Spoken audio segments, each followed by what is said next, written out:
everyone, it's Lel, and in this video we're going to talk about episode 27 from Delicious Party PreCure, which I thought was a smart episode in certain areas. I feel like there was a little bit of foreshadowing towards Kome's story and also Narcisso's story, and I'm very curious and very invested in both right now. I feel like this episode did a very good job in it.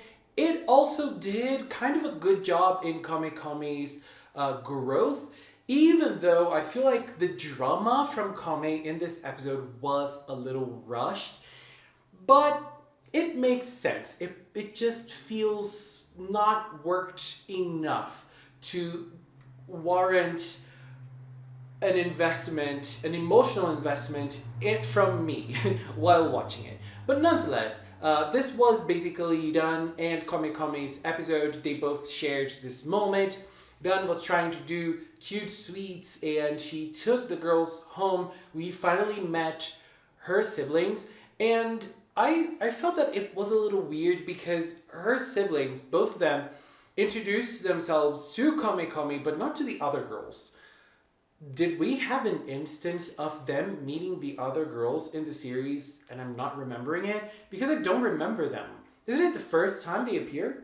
I am a little confused about it. But nonetheless, it was very funny because when Ren was showing her invention, Amane and Kokone were like super serious, looking at it and paying attention, while Kame and Yui were just being their dorky selves, especially Yui. But like, it's just very funny. And when Kokone and Amane were working together on that sweet water, they were very serious as well. And I also enjoyed those little moments of Udan with Menmen. Menmen is probably the character from Delicious Party that appears the least and talks the least from the main cast. And we barely see this connection between Menmen and Udan. But in this episode, we could see that a little bit, and you know, that was cute. But what matters is that we have Yui, Kame, and the other team basically doing ice cream. And in that moment, we had a scene that was very interesting when Kame was presenting herself. She was introducing herself and she spoke her full name. And what matters in Kame's full name is that she is called blah blah blah blah blah second. So they ask her, well, if you are the second, that means that a first has existed before you. And she's like, I have no idea. And Yui hasn't even thought of that before. Yui is so absent-minded. I love that about her. And Yui's like, ooh, this is right. And what matters in that scene is, for the show was making us remember that Kame is Kame's second. And at the same time, we saw Pam Pam watching that scene, and Pam Pam was looking at the interaction and saying, wow, that is so nostalgic.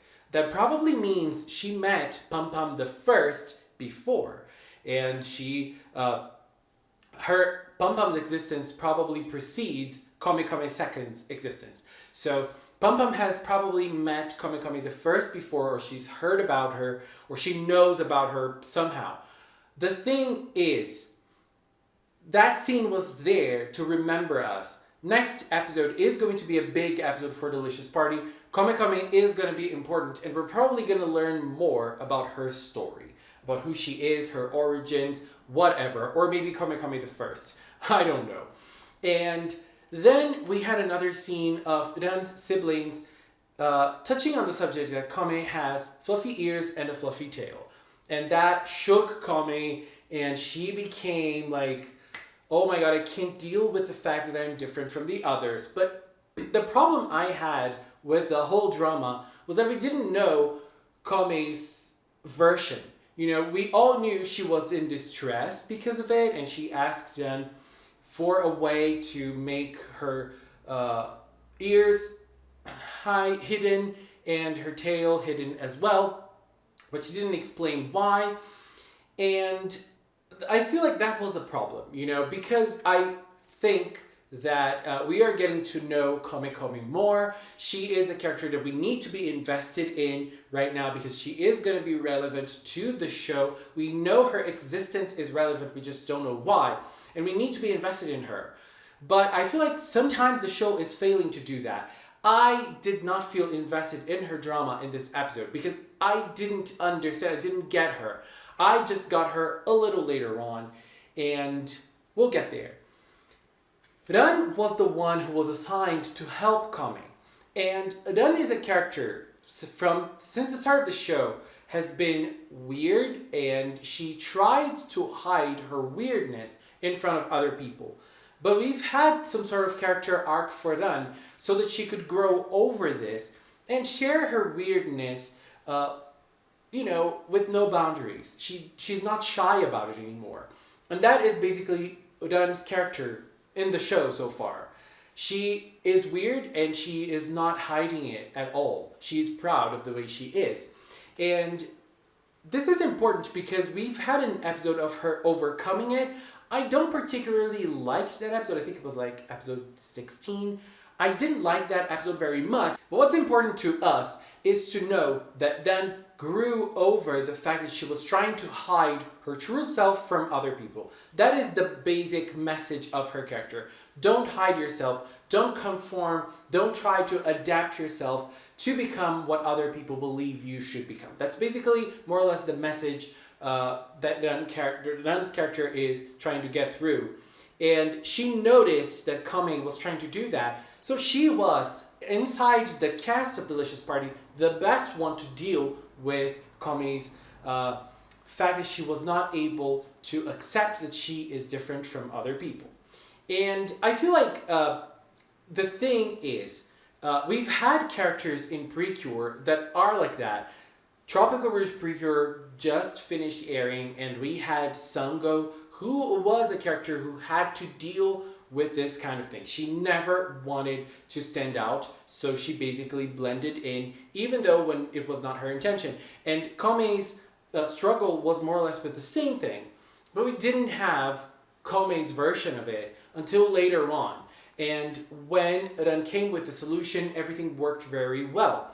The solution was to create ears and tails, fake ears and tails, so that Dan would feel welcomed. And that was a very nice thing. First, because it's an actual toy, so it's a very nice product placement that worked very well with the plot of the episode. And Kame, noticing that she was able to accept herself through that message, grew again.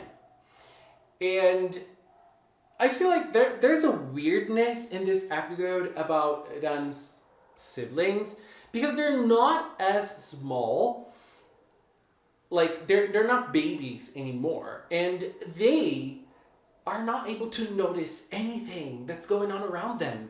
Because, like, the tails and ears from Kame, they never question it. Kame growing from one moment to another, they don't question it. The fighting scene happening in front of their eyes, they don't question it either. Like, we don't see what happens to them before the fighting scene. But when Spiritoru attacks, they're simply forgotten by the plot. Like, it was so weird.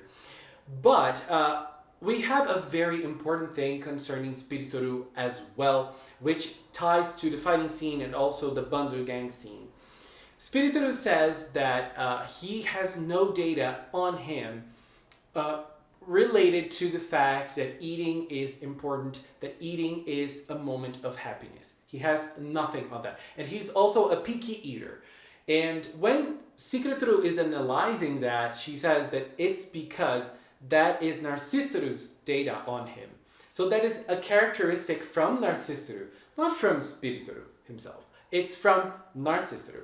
So then we get to the fighting scene, and Spiritoru is the one to attack. When Spiritoru is there attacking, the girls just fight, and there's one thing in this fighting scene that I found very interesting, which is Cure Precious's speech. I know that there are lots of people that think Cure Precious is not important to Delicious Party, but I disagree. I feel like the message of Delicious Party is always delivered by Yui, in one way or another. And in this episode, it was no different. There was a whole fighting scene which had nothing really big. apart from the very nice Kyuri Yum Yum animation when she was using her blades. But then, after that, we had a little speech from Yui towards Spiritoru, because Spiritoru was sharing the fact that he cannot see any happiness is in eating at all. Eating is never a moment of happiness to him. And then Yui starts saying that this is a different thing. And eating is like cheering, which was what he was doing. And the cheering moments were super cute. And when she started saying that, Spiritoru started questioning himself about everything he believes in, because he does not have that data inside of him. And he was starting to think for himself, or he was starting to try to analyze things outside of the data that was on him. And Narcissistor arrived, because Spiritoru was going to share why he does not have any happiness related to food. That is something related to Narcissistor. Definitely, Narcissistor is probably a tragic person who has no happy memory pertaining to food. This is probably a tragic backstory in Kame. So I love this foreshadowing, both for Kame and for Narcissistor, that happened in this episode. But Narcissistor does not want to share. He just wants to create chaos, which is what he does. He takes away the delicious stone from Spiritoru. Spiritoru stops working, which is very sad, because, well, Spiritoru was being very fun, and we don't know, maybe he will come back. But Narcissistor is using the delicious stone for something else. And we don't know what that something else is. We're just going to discover next week. And I am curious, but I'm also, like, at the same time I'm sad for Spiritoru going. I am happy on the other hand, because we're definitely going to learn more about Narcissistor. And I feel like the only bad thing about Spiritoru so far is the fact that when he captures the recipe, the thing that happens to food is just like, it adds nothing to the show. When Narcissistor steals food, it steals the memories from that food that people have, and that is something big, and that is also something related to his story. He has no happy memory with food. He has to steal someone else's happy memory with food. So I am feeling gorgeous about Narcissistor right now, because I feel like they are constructing a very nice villain. And I honestly cannot wait for more Narcissistor. Honestly, he's being great. And in the next episode, it's going to be a big moment. It's going to be a big fight. It's going to be a power up time. Girl, I cannot wait. Anyways, episode 27 was very ugly visually, unfortunately, but I feel like it had some strong moments. I think we're getting close to the end of Kame's character arc, and overall I feel like it had some hits and some misses. Overall I feel like it had more hits than misses, but I still don't know if I care deeply about Kame as I should. I think she is a very cute character, don't get me wrong, but apart from that, I still need a little more. I hope we're going to see that next episode. Anyways, next episode, Power Up Time. The Party Up style is coming. I cannot wait to see it in animation. It will look gorgeous for sure. Babies, this was my opinion on 27 from Delicious Party PreCure. Please leave a comment. Let's keep talking about this episode in the comment box below. Anyways, want to take this little time to thank the members of the Magical Cinnamon channel. If you are a member, thank you very much for your support. And if you've watched up to the channel, thank you so much as well. Thank you so much for watching, and until next time, bye bye!